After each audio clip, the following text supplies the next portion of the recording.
Michael Gallagher, who lost his son in the Omagh bombing, this week said, "Please don't take away the only hope victims have of ever seeing justice." Now, I know the Secretary of State will be struck by what the victims of terrorism have said, mothers, fathers, brothers, sisters who have lost loved ones throughout the Troubles.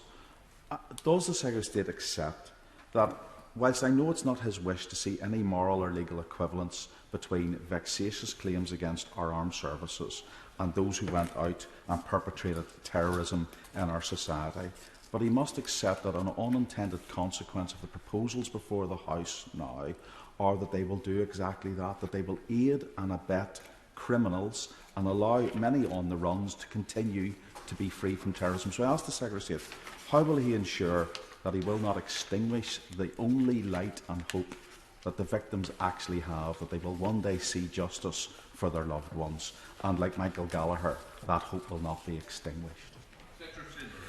Well, the Honourable Gentleman gives a very powerful example of the sensitivity and the complexity of this issue. And I've met with victims who make with similar scenarios and some really harrowing cases where you can see why people want to be able to get to truth and understand and accountability that comes with that. I think we also need to recognise, and as I outlined last week, the reality of where we are today, following the decisions which I think were correct. I'm not criticising them at all. They're absolutely the right decisions to see peace and prosperity in Northern Ireland with the Good Friday Belfast Agreement, and particularly the Sentencing Act that came with that, let alone what then followed that, particularly with decommissioning. And as we've seen recently, quite rightly, even if you look at Stormont House, arguably effectively a statute of limitations on 40,000 crimes